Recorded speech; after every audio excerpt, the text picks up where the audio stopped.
Hi ಎಲ್ಲರಿಗೂ ನಮಸ್ಕಾರ.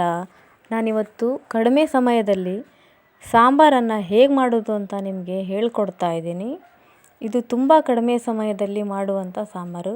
ಬನ್ನಿ ಅದನ್ನು ಹೇಗೆ ಮಾಡೋದು ಅಂತ ನೋಡ್ಕೊಂಬರೋಣ.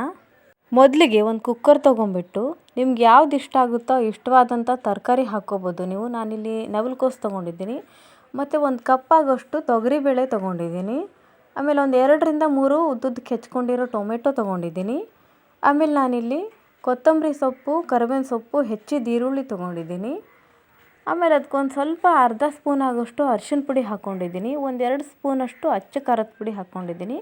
1 ಸ್ಪೂನು ಉಪ್ಪು, ಒಂದು ಸ್ವಲ್ಪ ಜಜ್ಜಿದ ಬೆಳ್ಳುಳ್ಳಿ ಹಾಕ್ಕೊಂಡಿದ್ದೀನಿ. 5-6 ಬೆಳ್ಳುಳ್ಳಿ ಹಾಕ್ಕೊಂಡಿದ್ದೀನಿ. 1-2 ಸ್ಪೂನ್ ಆಗೋಷ್ಟು ಸಾಂಬಾರು ಪುಡಿ ಹಾಕ್ಕೊತಿದ್ದೀನಿ. ಆಮೇಲೆ ಅದು ಮುಳುಗೋವಷ್ಟು ಇವಾಗ ನೀರು ಹಾಕ್ಕೊಳ್ಳೋಣ. ನೀರು ಹಾಕ್ಕೊಂಬಿಟ್ಟು ಸ್ಟವ್ ಆನ್ ಮಾಡಿ ಇವಾಗ ನಾನು ಕುಕ್ಕರ್ ಸ್ಟವ್ ಮೇಲೆ ಇಡೋಣ. ಕುಕ್ಕರ್ ಮುಚ್ಚಳವನ್ನು ಮುಚ್ಚಿಬಿಟ್ಟು ಇವಾಗ ನಾವು ಅದನ್ನು ಕುದಿಯೋಕ್ಕೆ ಇಡೋಣ. ಇವಾಗ ಕುಕ್ಕರು ಒಂದು 4 ವಿಸಿಲ್ ಬಂದರೆ ಸಾಕು. ಇಲ್ಲಿ ನೋಡಿ 1 2 3 4 ವಿಸಿಲ್ ಬಂದರೆ ಸಾಕು. ಇವಾಗ ನೋಡಿ ಕುಕ್ಕರು ತಣ್ಣಗಾಗಿದೆ. ನಾವು ಓಪನ್ ಮಾಡೋಣ ಇವಾಗ. ಇಲ್ಲಿ ನೋಡಿ ತರಕಾರಿ, ಬೇಳೆ ಎಲ್ಲನೂ ಹದವಾಗಿ ಬೆಂದಿದೆ. ಇಲ್ಲಿ ನೋಡ್ತಿದ್ದೀರಲ್ವ ನೀವು, ಇದು ತುಂಬ ಟೈಮ್ ಸೇವಿಂಗ್ ಮಾಡುವಂಥ ಸಾಂಬಾರು. ಇದನ್ನ ಯಾರು ಬೇಕಾದರೂ ಬೇಗ ಕ್ವಿಕ್ ಆ್ಯಂಡ್ ಈಸಿಯಾಗಿ ಮಾಡ್ಕೋಬೋದು.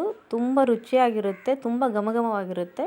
ಇವಾಗ ನಾವು ಒಗ್ಗರಣೆಗೆ ಒಂದು ಬಾಣಲಿಲಿ ಒಂದು ಸ್ವಲ್ಪ ಎಣ್ಣೆ ಹಾಕ್ಕೊಂಡು ಸಾಸಿವೆ, ಜೀರಿಗೆ, ಒಂದು ಸ್ವಲ್ಪ ಇಂಗು, ಕರಿಬೇವಿನ ಸೊಪ್ಪು ಎಲ್ಲವನ್ನು ಹಾಕ್ಕೊಂಡು ಇವಾಗ ನಾವು ಆ ಸಾಂಬಾರಿಗೆ ಹಾಕ್ಕೊಳ್ಳೋಣ.